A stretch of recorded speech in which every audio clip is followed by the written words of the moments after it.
Let's get into our replay analysis here. This is the Attilio Regolo, which is the Tier 10 Italian destroyer, which mknote used to cover my replays on in the replay rerun channel to force us to cover this replay.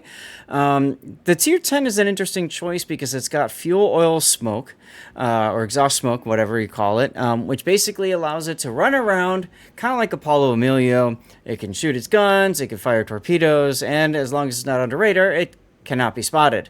Or, of course, there's the smoke fire penalty, but you get the idea. It's an okay ship. I never really latched on to these ships. I know there's some people that absolutely swear by them because of their ability to mount sap shells. Makes them very effective anti-destroyer cruisers. But the lack of AP and the torpedoes themselves feel kind of meh. I feel like that the line pays too much for the hilarity that is Paulo Emilio, and if I want the hilarity that is Paulo Emilio, I'm just gonna go pick up the Paulo Emilio and play Paulo Emilio, as Andrew said in the chat. That's kind of where I struggle with this ship. Well, let's see. Paulo's kind of like a one-trick pony. Regolo's Yes. supposed to be more like a SAP mobile gunboat. Uh-huh. So you have to, of course, change your mindset around it. Fair.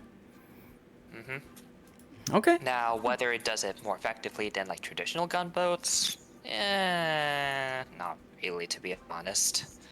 That's kind of the issue too, right? There's other ships that are better, like Kleber. If you're playing this a long-range gunboat, you don't have the smoke, but you do have, frankly, guns that can probably do more. You get the reload booster to hit them when they're down, like when they've DCP'd, get fires going and that sort of deal. Or you got the Soviet destroyers that have the heal, which has the staying power because of that. Well, let's get into the build anyway. Okay. I was just going to say, I love this line up to tier 8, but the 9 and 10 just play so differently that it's they're a bit more iffy. Okay. And I was just going to mention, Note has said that before. So let's take a look at the build, and let's see if there's anything we can talk about here in the build, and then go from there. So main armaments, modification 1, engine room protection, aiming systems, modification 1, high only SMED, steering gears. Now you've gone steering gears instead of propulsion. Let's take a look. Your rudder shift time is just under 5, so you could... That's with steering gears. So, okay, I can see the decision to go steering gears. If you stop in your smoke at all, and then you go and you play stop and go games, propulsion is probably still going to be your better choice. We'll have to see how you play. And then we've got concealment modification, and then gunfire 2 for range. Now, what is the range here? It's 11 with range, and you don't have the other range, but this is 11 with range. 11 is very low with that range, if you're trying to play this as a long-range gunboat player, right? That's kind of the Italian destroyer's problem a lot of people had. Yeah. It was actually a somewhat recent addition that let you pay the extra range. But before that, you were stuck with the traditional Italian short-range gunboat, which is, it's definitely doable, but it's kind of painful. It works better at the lower tiers than it does at the higher tiers. I think the lower tiers can get away without range, the higher tiers really can't. Yeah, because at the higher tiers, 11, you're in secondary range of Libertats and Schlieffens, and you're, everybody knows how to aim, and you're close enough to where they can hit you easily. So let's look at your captain's build here. You've got preventative maintenance, last stand, survivability, concealment. That's the core build. You always want that. Now, you don't have a heal, so you've opted to not take superintendent, which is fine. You've got enough charges of engine boost and smoke, so you can probably get away with that. And then you've got adrenaline rush, your consumables choices here, so you basically get your smoke up quicker and then have that smoke last longer. Okay. Tier 12, please no. And then you've got grease the gears and Mabas. Okay. I'm going to give my suggestions, and then SAT and Grunty, feel free to share yours. I know you're trying to go for the gunboat thing and the gunboat assassin build and everything like that. I still feel like it's just not enough, especially with the range being the way it is.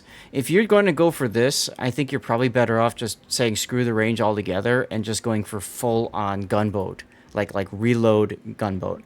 If you're going to go range here, I feel like you want the range here. That gets you to 13.36. That's a little bit better. Like no matter what you do, like taking the range on the captain is much better than taking the range in the 6th slot. So even if you want to do 1-1, you take the range on the captain and the reload on the gun because the benefits are bigger. Okay. Okay, that's fair. Yep, that's a good point. Me personally, like I said, I'm kind of a bad person to ask for this because I don't like the ships. But I feel like range, if you're going to be being, whatever, you could do that. And I mean, you know how much I love radiolocation, but you could also do. It's kind of hard. You could go fearless brawler and then smoke when you need to disengage. Radiolocation to chase down destroyers and subs. Yeah, at the core of this thing, these destroyers are meant to hunt other destroyers. So I was thinking going radiolocation. See, I disagree with that assessment. I think these ships are terrible at fighting other destroyers. Yeah. Because every single destroyer player worth their mind is going to angle and you do nothing against them. Right. So, I mean, they're good opportunity destroyers, but I think your targeting focus actually is going to be battleship superstructure at range and maybe heavy cruisers as well that are focused on something else, right? You're meant to farm ships with close range with your fuel smoke, from close range with your fuel smoke. So, okay, so Patton, if you do that, then that gets rid of your need for gunfire and your need for main battery and anti-air, or you just do one or the other. But I think this kind of gets to the crux of the difficulty with this line, because if you're going to get close, like if you just go reload, let's drop this and go that 9.6 kilometers. So now you're within radar range of American cruisers. Yeah, exactly. Range is also flexibility. So that's the problem that we run into with this line. Here you're an American heavy cruisers, not American lights, British light cruisers, Brisbane, Soviet cruisers. That's a lot of radar. You're kind of, I get that you're discussing the theory behind this, right? Now, if you go for one of the range upgrades, doesn't matter which really. Now that means at max range, you only have to worry about the Soviet radar and Brisbane. That's a lot more flexible. That's a lot more flexible.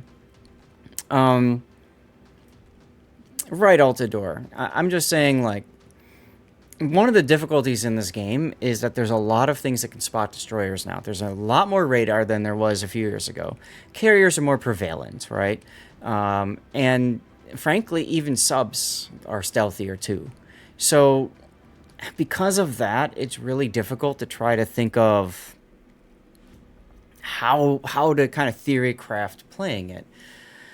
I'm gonna give you kind of a wild build here, and you can think about it, and please don't feel like you have to, of course, but I'm thinking of long range. I'm thinking of dropping concealment for either steering gears modification 2 for your rudder, or in which case you would go propulsion here at the front. Like, this is kind of like your standard long-range gunboat destroyer build. Or if you really want to get spicy, you get the consumables enhancements mod, because that, with consumables enhancements here, I'm surprised by the way you haven't gone for the smoke generator. Let's take a look at your uptime. Your uptime is over a minute with this build. Yeah, I mean, that's true. It's kind of fun. I don't know. It's kind of fun. You typically want to time your smoke generator and your engine to be about the same time together. So this is 170 seconds together, and this is 130 seconds together. So you would not want to go for engine boost modification here, because you kind of want to have both things together at the same thing. Range mod and skill is better. So you could do something like this and say, to hell with with at least this gives you the flexibility to leave. I mean, your concealment is abysmal at 8 seconds, but if you think about it, you're using you don't care about your concealment until you're charging something that you know where it's already at, and then you can use your smoke to get in closer. Maybe. I don't know. There's so many difficulties in trying to put something like this together. And then what do you go for your last one here? Consumable specialist to get your consumables down, of course, makes sense. So then you've got 1 point left. I'd probably just put it in grease the gears and be done with it. What's your turn time? The turret traverse is terrible in these ships. Have So, a I mean- different build in mind when you're done. Yeah, this is one to try. Okay, I'm just saying to try. I don't know that it's good or not. Okay, public test is on right now. Note, and anybody else, go on a public test, screw around with the build and stuff. Don't expect the battles to be the gospel battles because, frankly, everybody just YOLOs and does stupid things and dies in public test. But you can still use it as a way to kind of play around in your mind with what this could work on. This is a pretty flexible build, says Patton. I agree. Range gives you that flexibility to stay outside of radar if you want, and then you are the one who's choosing your engagement. This is just for funny business, but I mean you could. You are probably better off doing the steering gears mod and propulsion together. Your smoke doesn't. It's still almost a minute, so you know. If you had a heal, it'd be a different story, right? But you don't have a heal. So, yeah, maybe try something like this. SAT, what's your build, sir? So for a more traditional build, what I would do is I wouldn't focus completely on smokes. Okay. I would switch to smoke generator. Just get in the accuracy mod, just because you're a TIE Okay. destroyer and you're not very accurate. Uh-huh. Well, mostly because of vertical dispersion, but that helps a lot. Okay. I would still take concealment mod, Okay. and not. But the change is I don't use concealment expert. Aha. Okay. Anything else in the upgrades here to change, or is this what you would leave? Yeah, this is what I would leave. Okay. Now let's take a look at your captain points. What would you do differently down here?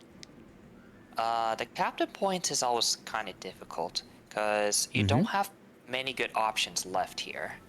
Okay. One thing you can actually consider is dazzle, and that's because it synergizes pretty well with the smoke. Aha. So you run in, you get shot at, but the dispersion isn't very good because it's active. And then afterwards, then you pop smoke. Okay. So then you hide yourself again.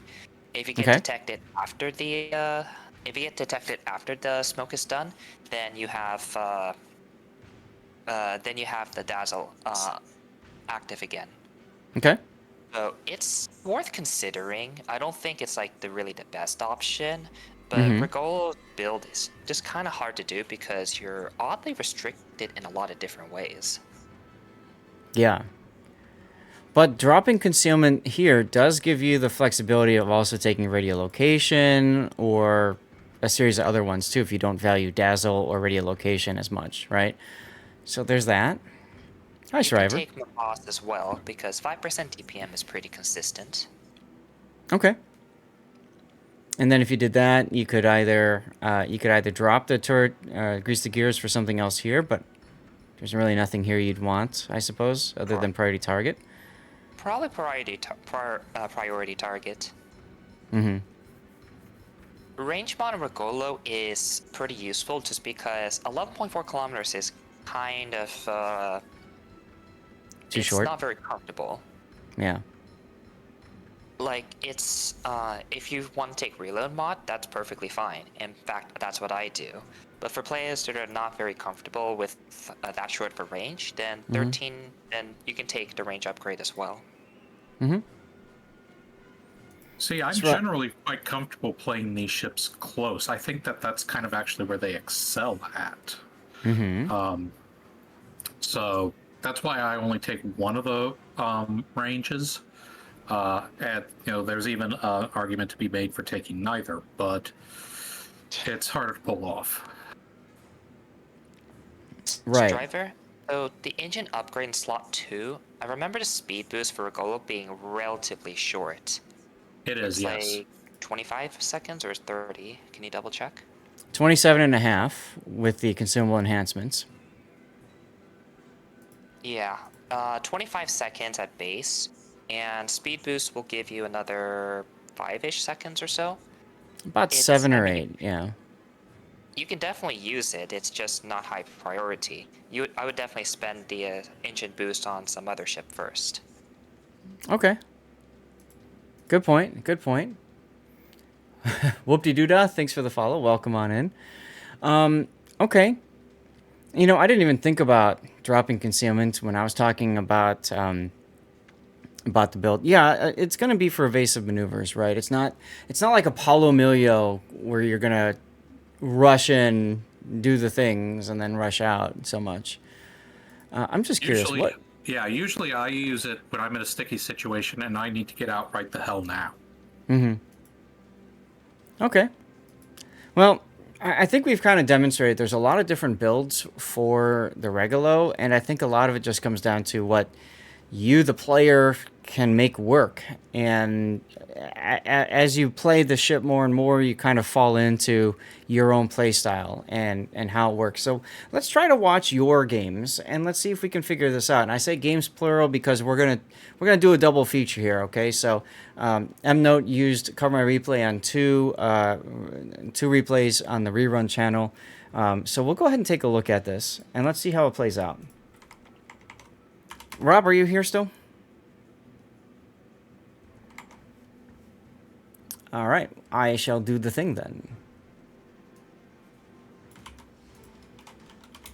I had the pleasure of meeting Shriver FX in real life at the CC Summit. So it's good to see you, man. Thanks for stopping by and saying hello. And there's a shout out for the dude. Go follow him. Shriver, part of the TWA and team for COTS, right? Yep. Oh, this is a rank game too. Yes, so I'm in ranked qualifiers, trying to qualify into silver. Okay. This is like my 4th or 5th game in Regolo, and it's been like all of them have been just defeats in a row. So Yeah. I'm taking the advice of a YouTuber I found who speaks highly of Regolo. Okay. And one of the things he says is that it's good when played as a support destroyer. And Yes. so I notice that our Smolin is a very good player. Mm-hmm. And so I'm thinking, okay, I'm going to back him up. I'm going to try and play like a kilometer behind him. Okay. And support him where he goes. Okay. You give up map control by doing that. Like, in my opinion, Regolo is the worst destroyer you could play in ranked. I would probably agree with that. And I don't want to trash on the YouTuber who's at this, but I don't know, man. I mean, it's perfectly fine if you're taking her into randoms, but ranked is... She doesn't have a lot of things going for her, and the meta ships tend to outperform her, but you can still make her work.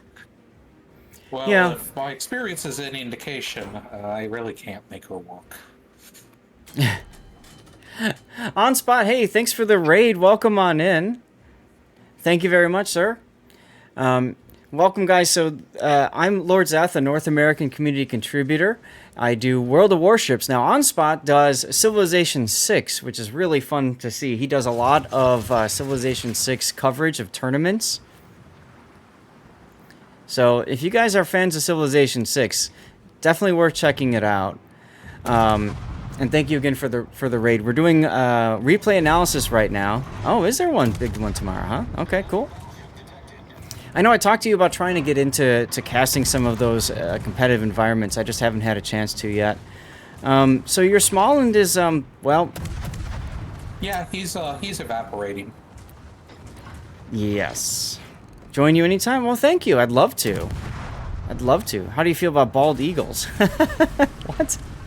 And looking at this, I definitely should have switched to HE here. Yeah, you should. You had one good SAP salvo, then the destroyer angled, and you got nothing else since then. Brazen Pumpkin, welcome on in. Yeah. And now you're the next one to die. So. Yeah. Yeah, you should have smoked. You should have smoked a lot faster there. Yeah. Yep. Like here, like this is exactly the problem. You stuck together going in this cap, and you had no idea that Smolensk was even going to the B cap because it got there unspotted because nobody was even close to the B cap. Yep. Yep. See, this is me, like, nothing I was trying was working, so I was trying something different, and, well, as it turns out, this didn't work either. Look at what Striver just said. You just don't go into a cap. Yeah. Yeah, the thing is, you need to understand the limitations of your ships as well. And it feels like you're trying out a couple different things, but you don't know why. You don't know why if it'll work or not. You just basically throw stuff at a wall and hope for the best. Right. And Also, if enemies just call you out on that, then you die. Also, you can see in chat a lot of people typing stuff. That's because we have a CC container giveaway that's up for grabs now. All you have to do is be a follower of the channel and active in chat. So if you haven't followed yet, make sure you toss a follow, and because following is free, and then say something in chat is all you got to do. So yeah, so you prioritize flanks, not caps in this ship. Oh, what is that? Oh, that's your friend. Like right here, like you did 8k damage to the Z42 and you kind of feel good about it with your SAP. But I bet you that Z42 did the same amount to you in AP, so you actually gained nothing. And unfortunately, because you quit the game, we do not have the post result screen. So we can't go into it and dive deeper and say, okay, so here's what you were able to do, here's what you weren't able to do, that sort of deal. So it is what it is. But this is the thing about ranked. If you're going to play like with the idea of I'm going to focus on something and just smash it, you got to be able to do that thing. And if you're not, this is what happens because you're going all in on one specific play. So that's part of why Regolo is really challenging in ranked. This is the 4th replay for the day, actually, Sultan. Yeah, no, this, I see in chat, it's a loss most likely. Yeah, this was a loss. Both of these games are losses. Well, we got accidentally spoiler alerted, so GG. Hey, Neil. Once upon a time, long time ago, there used to be sites where people would pull stats of players in ranked, and you could see what were the quote-unquote meta ships that people were having really good win rates with, and the ships that people had really bad win rates with. And I was a victim of going to those sites and chasing the ships and trying to find the ones that worked for me.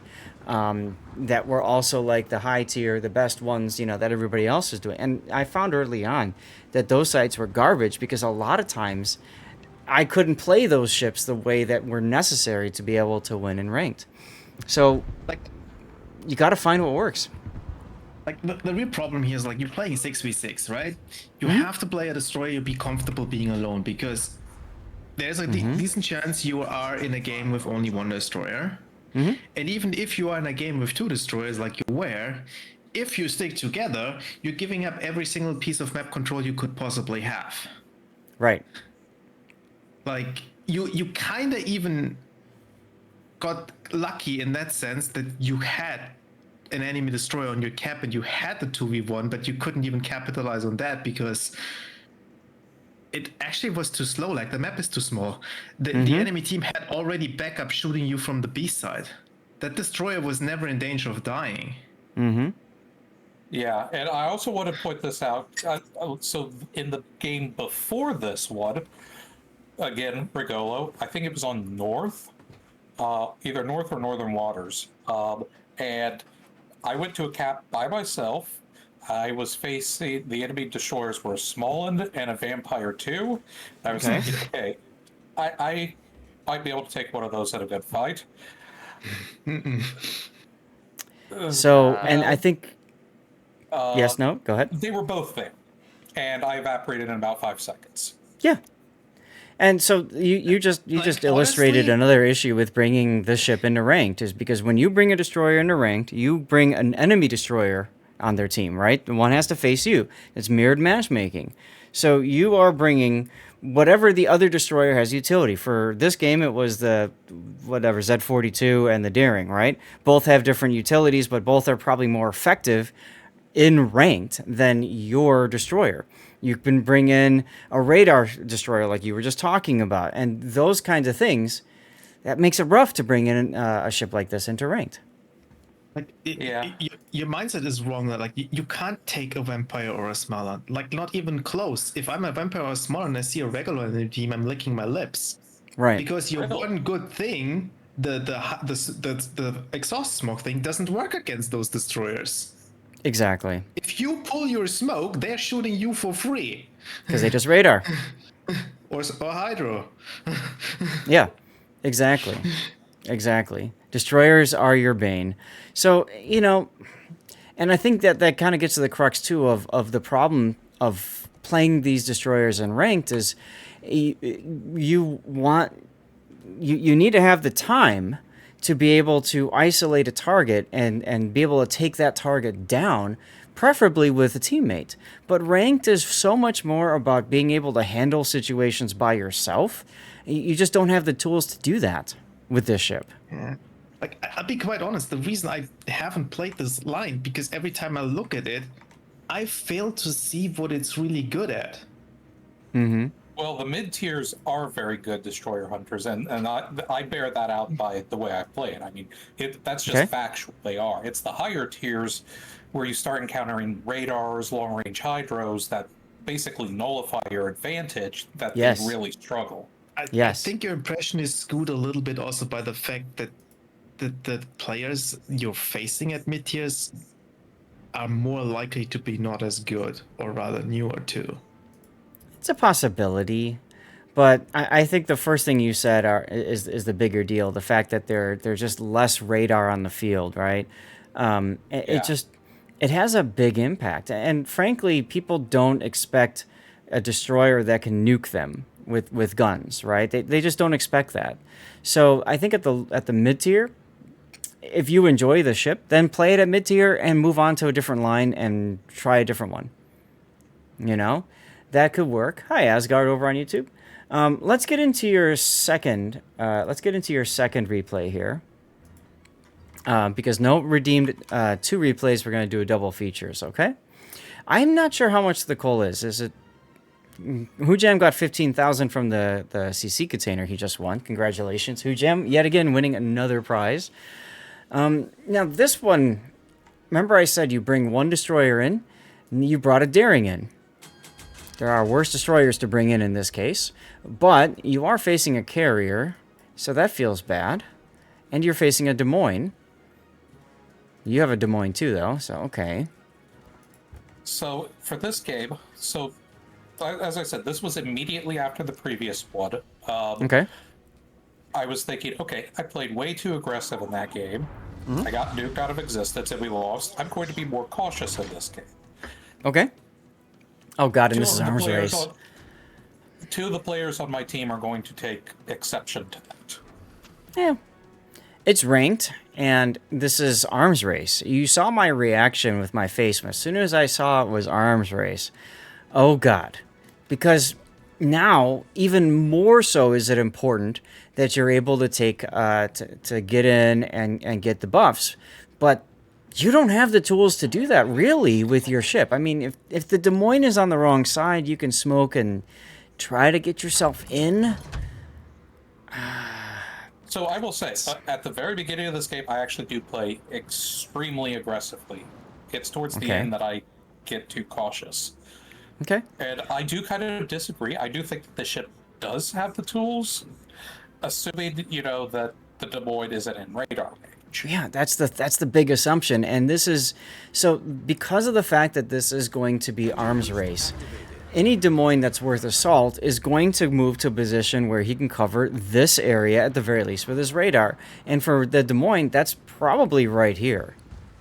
Now, with you being detected early by the carrier, you might as well have your anti-air guns on, by the way, because it doesn't matter on this ship. You have 3.7 kilometer anti-air range, so you might as well just have them up so you can shoot down planes. But anyways, now you've got yourself detected. They know you're coming this way. Why did you just shoot back?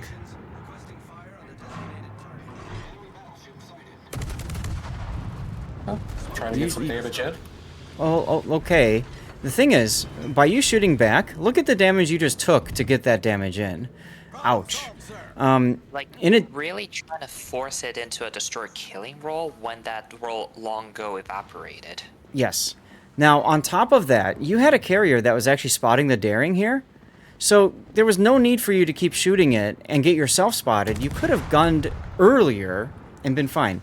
Now, this daring is doing a great job of going sideways to you. I would actually slow down here and get a few more salvos in on this daring. You could kill him. But because you're moving at full speed, you can't. Yeah, you passed up a golden opportunity right there. Yes. Yeah, smoke before you're going to be spotted. So if you know you're going to fire your guns, smoke first. Because then you're shooting for free. You gave up this much damage because you smoked. Or because you didn't smoke. You gave up that much damage from the entire team shooting at you. And you can't heal it back other than, well, this is arms race, so you can. Yeah. That's part of the reason why I've been playing a bit more aggressive, because I know that, I wanted to get that heal buff simply to give myself that opportunity. Yeah. That's why and that's actually what I do a lot on this map in particular, is I try to rush the Thunderdome here, because I know that if I can get into it, get the buffs that are near it all the way in, generally I can be pretty safe in here in a ranked situation. Okay. Thanks, Wolfie, for the like reminder. Yes and no. You're safe in there. The whole problem with this Thunderdome, or whatever you want to Is call it, getting out. is Yep. how you get out again. Because like in there right now, you're safe, but you're also useless. Yep. And your team is going hard down the 7 lines, so you know, you're not able to do anything about those battleships, which means you have to be able to 1v1 Des Moines. It also feels really bad you couldn't get the kill on the daring because he's got a heal.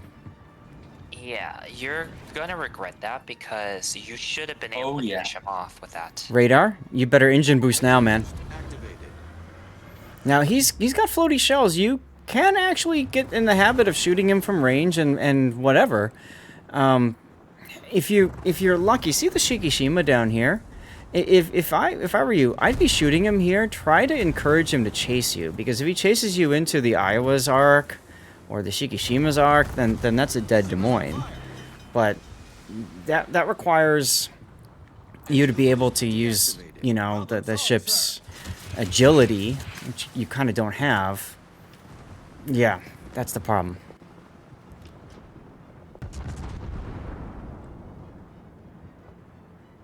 Meanwhile, your Des Moines picked a bad spot to hang out.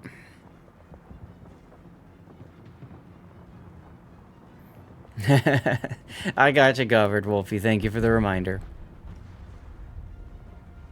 So here's where I'm starting to think that I need to not play aggressive like I did. Disagree. Here's the part where you go into the heel, because the Des Moines already radared. So the only thing that can catch you right now is the daring. The Des Moines raided and the daring used the smoke. Yeah. This is your best So- opportunity to go in for it. And see this is the problem, because that's what the people who are going to get upset with me are going to say that I should have done. But to me, every instinct in my being was telling me going for that heal buff is absolute suicide. Don't even think about it. There's some Why? battleships you can farm over there. They're stuck bow in, and then you've got a Shikishima to help you out. That is actually a great time to go farm them. And then if Okay. Darren wants to come take the cap, take the heal, then you just kill him. The thing is, that regeneration buff is bait. Like, people will kill themselves over him because they severely overestimate how much you heal.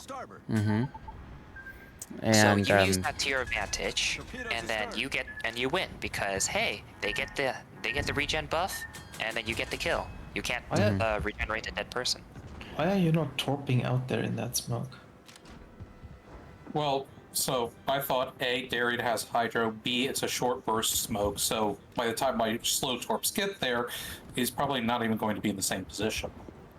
At Yeah, least try to like blind fire him. You know he is at relatively low HP, and and no you one know else he's can gonna go spot for him. the. He's probably Like, gonna your go for the CV heal. even tried to blind drop him because it's low. Like, Now he's out. Now let's see Yeah. if he goes for the heal. Keep backing up. what you actually needed to be here, like you need to be so far back that the moment that Daring leaves the smoke, he gets spotted by you. So you need to be within 6 of him. So you could immediately fire. Luckily, your CV is there and spots him. But here I should be shooting HE. It's Yeah. whatever. You just need to hit him.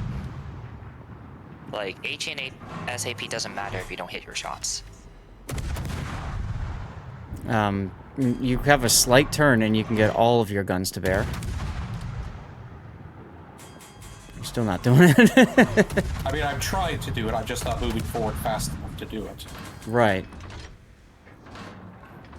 This is Yeah. actually here a real big problem. If you want to play it with a build like this where you want to fight destroyers, you gotta make those hits. Like, Yeah. Yeah. I'd keep Okay, shooting so into now the you smoke, have by the way. first. The Daring is telling you exactly where he is in the smoke because he's shooting out of it. Just keep shooting into the smoke. Yep, and more importantly, you know where the, so you know what Des Moines doing. He's radaring. Yeah, So you can, like, what are you waiting here for? right. See, Yep. for me, like, right now, I'm thinking I can't go forward. Like, doing that is suicide. Okay, And, so like, sit there and shoot your guns. Like, if you hit him in the smoke a couple of times, he's dead. His radar's not infinite. You can just get yourself in a position you can get yourself into a position where you can start moving once the radar's down. like this is where I'm your CV and I'm bitching at you because that CV is sacrificing his planes to the Des Moines AA to get this Daring spotted and nobody's shooting it. Right. And the other thing to keep in mind, note, is while you're sitting here and while this is happening and the Des Moines is over here radaring, he's not pushing up. Why? Because on the minimap, there's a Shikishima there that will just demolish him. So the Des Moines doesn't want to move up. Oh, look. The Shikishima just died from the one thing that you didn't shoot at in the smoke and didn't kill. Guess what's about to happen?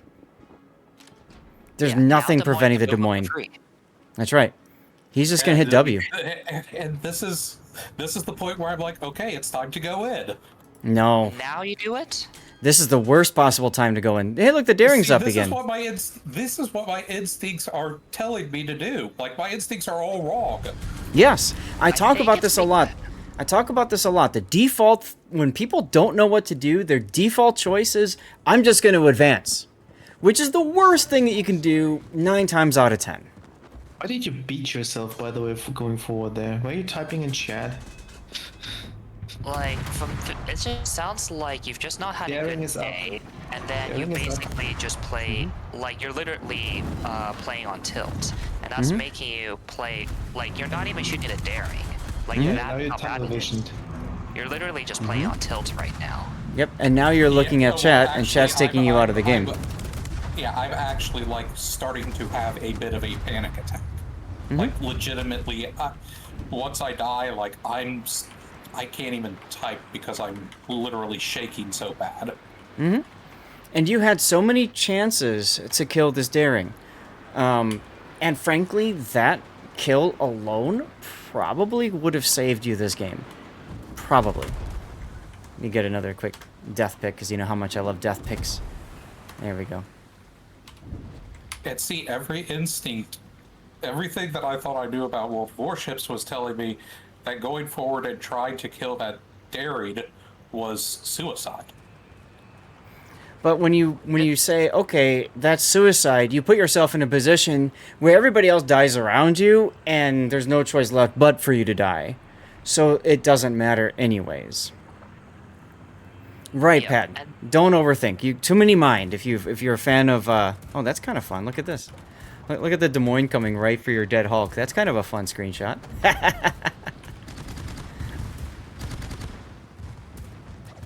But yeah, Like, you basically just sat there. Like, you've had ample time to reposition and secure the kill on Daring, and then help to finish off the Des Moines. But you I ended was, up just kind yeah, of I was freezing in place and doing terrified. nothing. I was terrified of the Des Moines. I thought the Des Moines was going to pop out at any moment if I pushed forward and just nuke me. well, Do you and like, remember what your Push. Like you Do you just remember needed what to scope was shoot. Well, I mean, I didn't shoot him while he was unspotted because that's just, it's not something that really occurs to me. You're right, I shouldn't be doing that. But when I was shooting him, I wasn't hitting him, or I was ricocheting because I was using SAP. You Do were you? mostly not hitting. Yeah. Yeah, You also I've like. I have been playing this game for like 6 years now, 7 years actually, and I still just cannot aim worth crap. That's where you get closer. Like, Mhm. so you knew the Des Moines just radared, and he can't. Obviously, he won't be able to reload his radar instantly. So you could have used that time to just push Daring, and if you get spotted on the way, okay, you just pop smoke. And you know the carrier wants him dead as well. So you run up to him, so you can't possibly miss. Daring dies, and then you can still shoot the Des Moines because he's probably trying to get revenge on him, and he's got nowhere else to go. Yeah, at this with that- point, I'm typing in chat, and I basically lost the ability to be coherent. That's also kind of a prime example why you really don't want to play on tilt, because you saw your performance just went down the drain. Like, these are pretty straightforward stuff that you know better, but obviously weren't able to do because your mindset was just not there. right. And unfortunately, that costed you a star. And I think I like how Patton put it here. It's not the aim, it's more the positioning and the decision making that leads you up to death. You know, if you've got a Daring that's sitting in smoke, honestly, if you're shooting at it, if you miss, whatever. You got nothing else to do anyway with your time. But if you hit him a couple of times, that might be enough to kill him. So I feel like, you know, the bigger issue is just the trying to fight your instincts or trying to realign those instincts to tell you, you know, the instinct that you had in a random battle is well earned, right? I don't want to get myself just wrecked by a Des Moines who's going to push in and radar me. But in a random battle, those kinds of events happen a lot more frequently than ranked, because in a ranked battle, it's a lot more focus on who is next to you, where and who is next to them, and what they're doing. When we get to the replay render node, I want you to take a look at the Shikishima, and I want you to take a look at the Des Moines positioning, okay? Because that part is huge, and you didn't notice it. Probably because you're really focused, of course, on what do I need to do, and you're as said, you were kind of playing on tilt at that point, and now you're losing it, right? You're losing the coherence to be able to make your decisions. So give me a sec here. Let me change the replay, and let's get this going. There we go. What's up, Inquisitor? So one of the things that you said, though, I don't think that these are things that I know even when I'm fully calm and collected. Like, I don't know that I ever would have thought, even if it was first game of the day, I was feeling great, that I should have pushed to kill that dairy, because that. If that's the case, then you don't understand the Regolo's kit, because that is one of the few areas that Regolo can comfortably do that no other destroyers can. Like, Des Moines' radar is down. You have SAP, which is very powerful against destroyers. And so, like, all you need to do, and the carrier is going to do the spotting for you. So that is the prime opportunity to push in, take out Daring safely, and then make your escape before smoke comes down and Des Moines can try and get his revenge. Right. Oh. So look at it this way. You've got the Des Moines north of the island. It's been spotted up there. He's got radar range. But the nice thing about that position where I paused it is he doesn't really have a shot on you.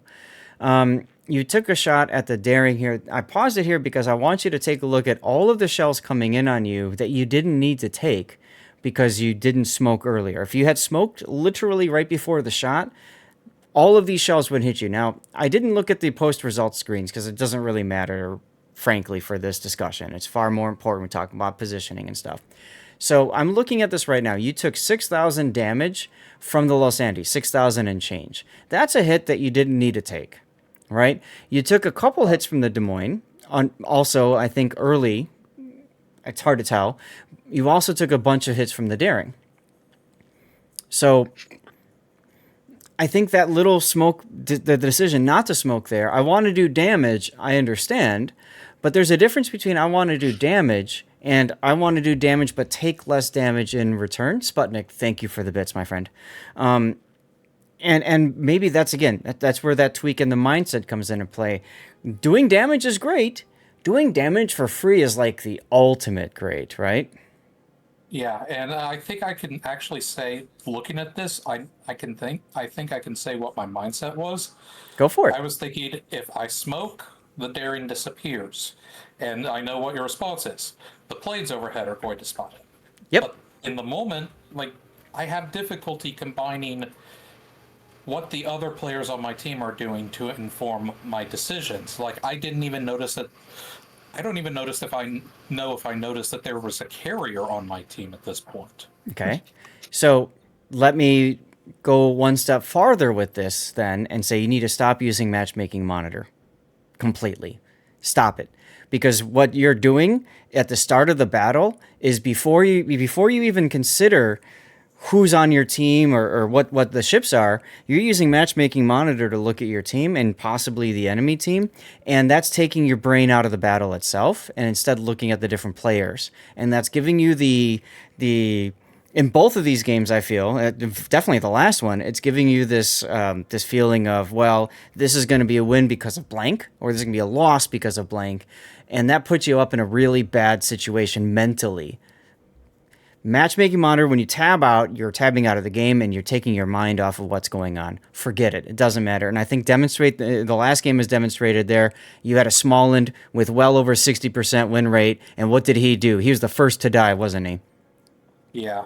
Yeah. Unicums and Super Unicums, I've got a 69% win rate, but you've seen me screw up on stream a lot of times. Why?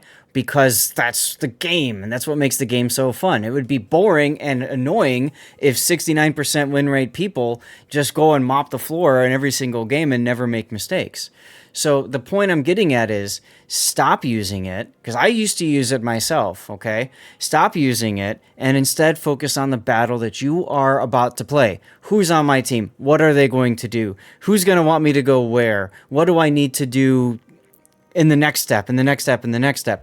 The sooner you start processing this with your brain, the better experience you're going to have throughout the battle, because your mindset is on the game itself, not on the players that you're fighting. The ones on your team that you're fighting and the ones on the enemy team that you're fighting, right? Yeah. Like, you're looking at the wrong thing, right? Like, you have the matchmaking where you look, oh, who's a good player, who's a bad player, and you forgot the basic thing about it, like looking at what ships you even have. Like, and you said Right. you didn't notice you had a carrier. You looked at the matchmaking monitor at the beginning of the battle. Like, it's right there. It's right in game. The Yep. ships, and Yep. you just overlook like the most important part of the information that's there. Because, well, and again, and that's the problem with it, because what it does is it teaches you to zero in on that stupid win rate percentage and average damage and whatever numbers it pops up, right? Instead of focusing on who's in my team, and what are they going to bring up?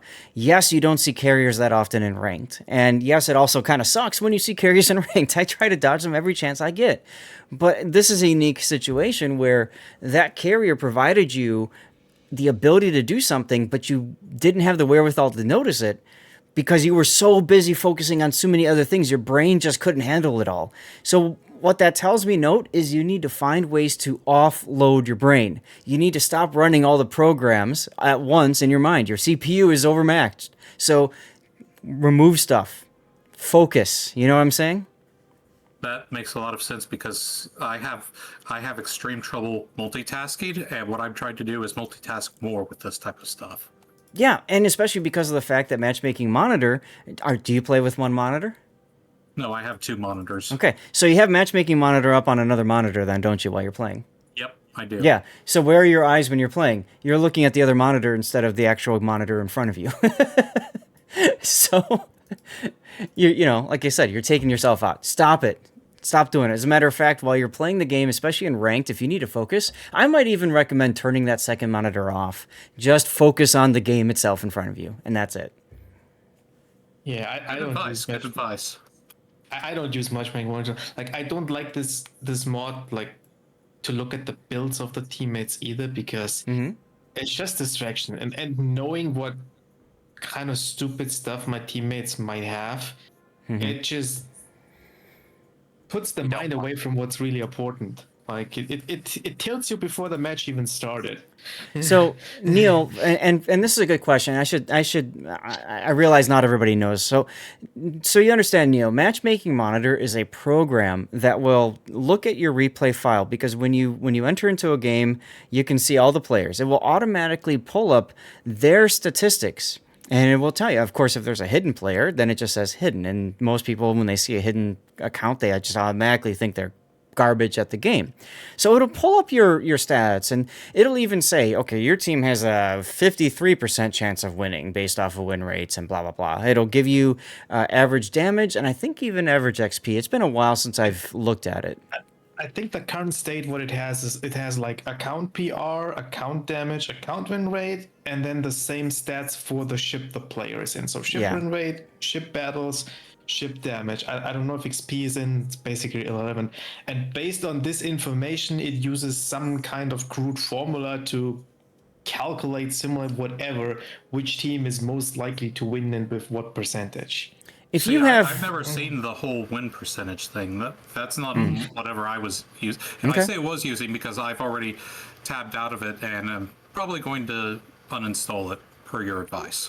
yeah, or just don't run it for a while and see if it works. I mean, I found it was too toxic for me. But Neil, if you go into a battle and you see somebody say, well, guys, we're screwed, that's because they're most likely using Matchmaking Monitor and they've identified a Unicum on your team. Right? Or sometimes they'll say, well, we got to, you know, this was fun, but we have a 45% chance of winning, so screw it.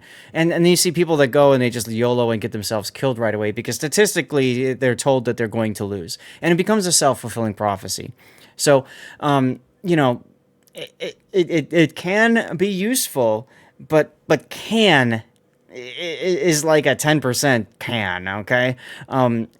Most people don't know how to use it properly and it leads you to this whole like downward spiral of toxicity and anger and then you're playing on tilt because my team sucks and blah blah blah and you're not doing what Taro's doing right now and being happy. Yeah, like So- the main argument people make for it is like, oh, I can see who are the good players who I can trust or who's good on the enemy team who I need to kill first. Correct. But it completely disregards that these are stats, what the player performs on average in that. Like, that doesn't mean they perform according to their stats in the battle you are currently in. Correct. Yeah, that's Like true. it has, Correct. it has, like, I don't want to say it has no relevance, but it doesn't have it doesn't exactly reflect what is going to happen in the battle. In like, Yeah. 60% It's Smalan not died first. I mean, I don't want to say he played bad in your first game, but he got caught, he got spotted by that daring that they fought, and then got crossfire from the Smolensk and the set 46 from the other game. Like, I think the Smolan had no chance surviving there, except for maybe you smoked immediately and he could have gone dark in your smoke. Like, otherwise he was dead. Yeah. So And this that's is not necessarily his fault. Like, I mean, you want to contest the cap of this Smolan like this. It just was unlucky. I don't know. That's why I always when I start the game I go for team play and I play with the people that I have because I can't change it once the battle has started. And yes, I'll look at builds and stuff and okay, this person's just learning the ship or you know whatever. It does give me a little bit of an idea of who's confident in the ship and not, but at the same time I got to win. If I'm playing this battle and I want to win, how do I make it happen? You know? Like I'm focused on the game. Like the best player can catch a random stupid torpedo that wasn't to be expected at all, and then die. For example. Yep. Yeah, that's It true. happens. Sometimes it's just down to luck, and you can't control that. I mean, if I don't know if Striver's still here or not, but you know their game against Rain. I mean, you know, 2 luck chuck torpedoes from a Delny takes down their gearing vial, and that's all she wrote, and that was the game. That was game 2 of King of the Sea. So you know these kinds of things absolutely do happen, and it's just focus on the game and do the best that you can in the game. There are certain things you can't change. Let's continue the render. So here we go with the shots, and the planes are doing their things and stuff like that. And you know, here's your chance right here to kill it. But you were focused on I gotta live. You weren't focused on I gotta kill. Had you slowed down, you probably would have come away with the kill. This right here was your first chance of winning the battle for your team, frankly. Let's continue.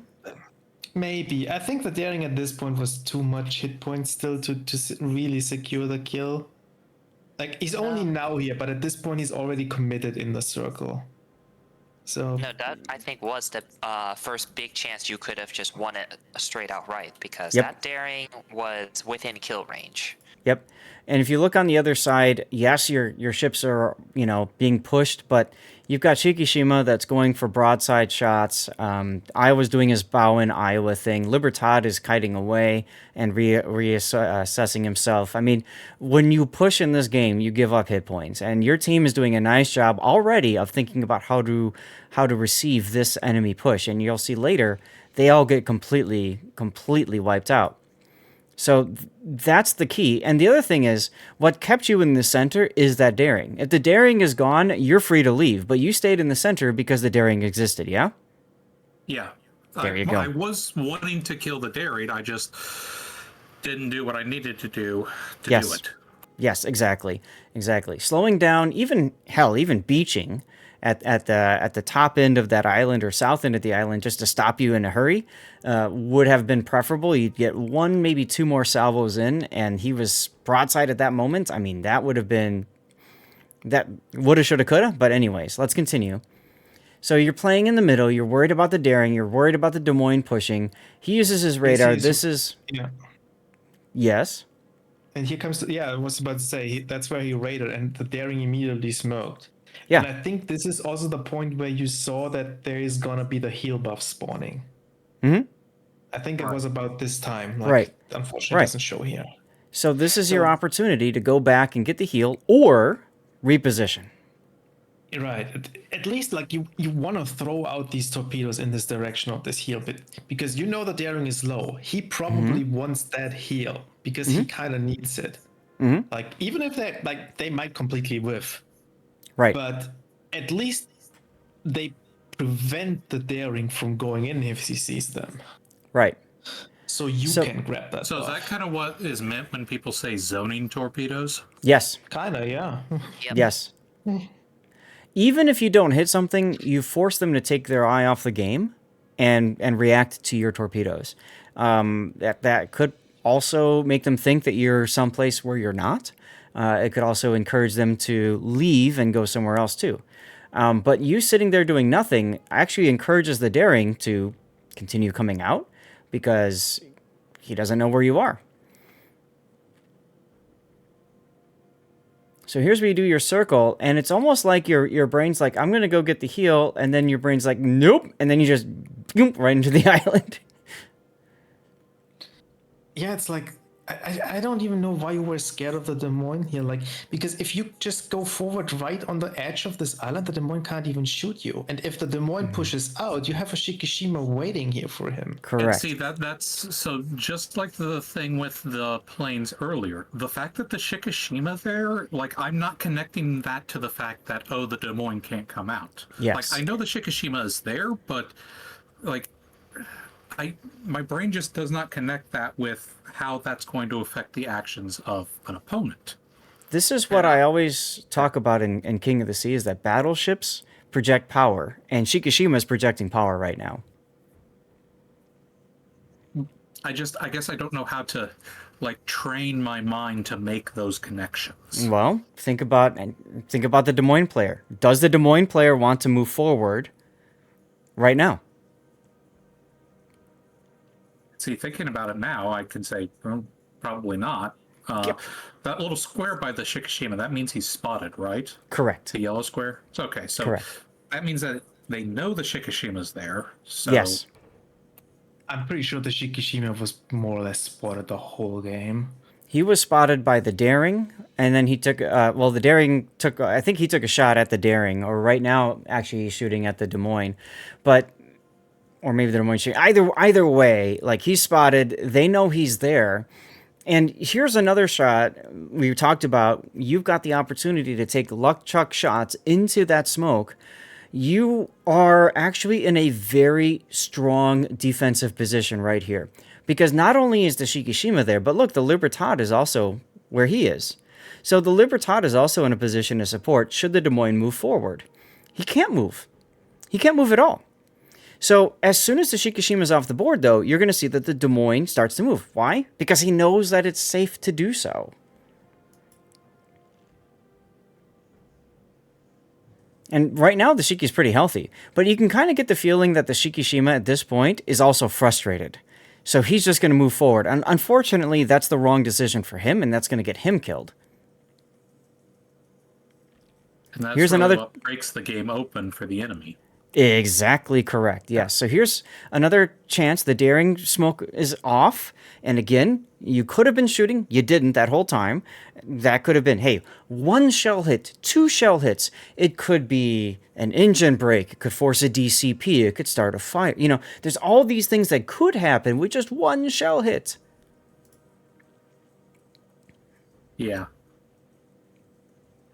And here's where you're only getting your rears in because you were reversing, but you were focusing more on aim and not so much on weight of guns. Watch your Shikishima now. Libertad is forced away. The midway drops on Libertad. So now it's really just the Shikishima and you that the Des Moines has to consider. Libertad actually shoots at the Daring. He's got a really... Wow. He was ready for that. Everybody was ready for the Daring except for you. Yep.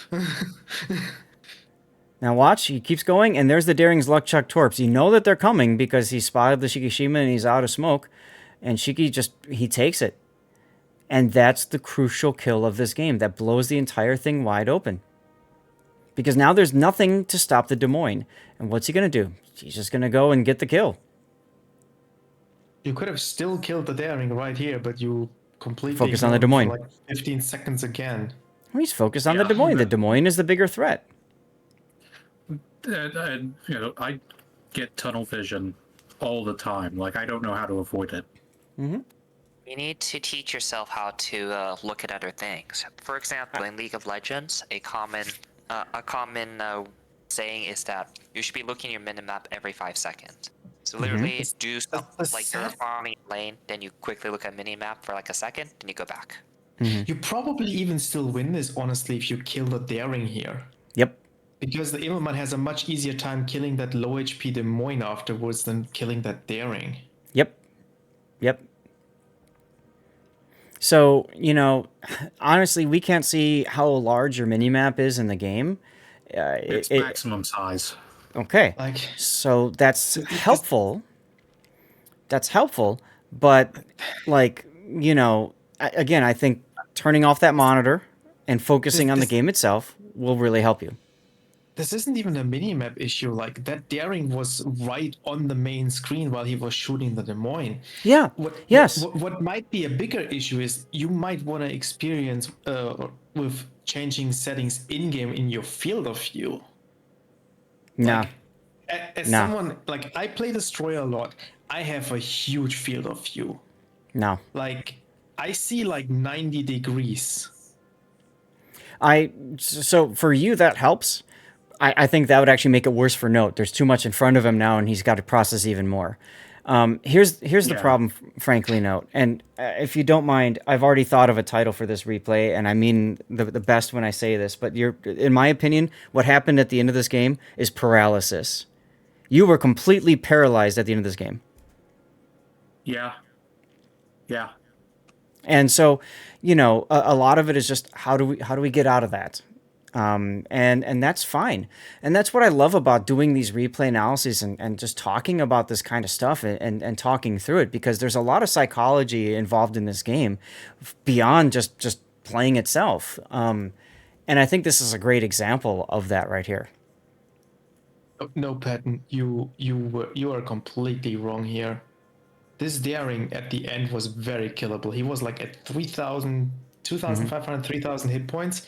That is one SAP salvo and he's dead. The thing is, Patton, remember, he Like, showed two look at games this. for a reason. Look how low he is. That daring is 100% killable. Unfortunately, we don't have the Darings replay to look at it from his perspective, because that would really tell and us. like with better aim, I mean, okay, yeah, Patton says, okay, he was bow in. I have HE on this ship. Like, Patton, the thing is, remember, he showed us two replays, and that's important in this context. The first one, he just blew up almost instantly, and then he literally just queued in almost immediately afterwards, got the same game, and then we can tell from the relatively poor decisions he was making that he was definitely on tilt. And he also explained, like, he was relying a lot on matchmaking. So with a lot, like all of that, yeah, he's not playing well, but it's also understanding, like, oh, this is why maybe, even though it's obvious, like, he should not be making these moves, but you can kind of understand psychology why he's, like, not making the ideal moves that he should be. Like, that's not a game, that's not always a gameplay issue, that's definitely more of a, like, mindset issue. Right. And yes, I agree that the daring, I mean, there's other things to talk about. Yes, Patton. But I think that the whole, like, this entire game, the daring was, like, really Note's nemesis, right? Like, He really was. Like, not converting that daring kill at any point is what caused this game. yeah. And I truly believe if he gets this daring at any point, even right at the end, there is still a chance to win it. But there are so many factors that go into it that the daring is the wedge into this replay and into this discussion. The daring is the wedge into the matchmaking monitor and the overload with the brain and all this kind of stuff. That to me is what's so special about this replay, and that's why we keep talking about the daring. The daring barely affected him, but the daring affected the entire game. And by the way, it did affect him, not in terms of damage, but you've been hearing the mindset. It completely affected him throughout the whole battle. You can think of it as like a metaphor for his for everything that happened in that game. Basically, his failure to kill Daring several times throughout is literally what cost him the match. And a lot of his actions did revolve around the Daring. It's one of the reasons, with all due respect to you, Patton, because I know you're also a good player in the game, it's one of the reasons that it's so difficult to coach players and provide feedback and stuff, because you see it on a totally different level than a lot of players in this game. And so it's difficult to then be able to put yourself in their position and in their mindset and try to understand how things are working for them. Because for you, this is second nature. Oh, there's a Shikishima there. Des Moines surely's not going to push out. Cool. I just go and kill this guy and move on someplace else. Like, I get that. I can see that as well. You know, so I'm a tutor. The reason I say that is because I tutor a lot of math, and I find it more difficult to tutor like 6th grade math than I do something like calculus, because Yes. For that kind of exact same reason. You know, calculus is something, or the 6th grade stuff is something that's so elementary to me that it's like, okay, how do I reverse myself and put myself into the mindset of a person learning this for the first time? Yep, you're absolutely correct. Plus, not only that, but they're you know, the changes in how math is done too is kind of, huh? So What do you mean that daring doesn't need to be shot? The daring is directly responsible for killing the Shikishima with the torps. His Immelmann wasted so much time and planes trying to get this daring spot again so he gets killed that could have been used elsewhere if that daring was dead. Like, I'll go as far and say this daring is the sole reason the red team won. This daring absolutely needed to be shot at. So, anyways, I don't want this to turn into a 50-minute talk through about all this kind of stuff, but Too late. you know, I think need to we've done a figure that good out. job of talking through the psychology involved in this, and I think really note this really helped to blow wide open a segment of the player base that otherwise isn't heard. So I think that's really Yeah. cool that we were able to do this, man. So thank you so much for sending in the replay. Like, Thank you for covering them. Like they've given me a lot to think about in terms yeah. of. I really need to learn when I am upset and not thinking properly, and just not play because it doesn't lead to anything good. Mm-hmm. Yeah. It's something I try to recommend often to people. It's like, how do I win more in ranked? Well, if you haven't won the last 3 games, you're probably tilting, even if you don't realize it. So just continue to play further means you're literally playing with like one hand tied behind your back. Yep. So, all right. Well, let's get out of this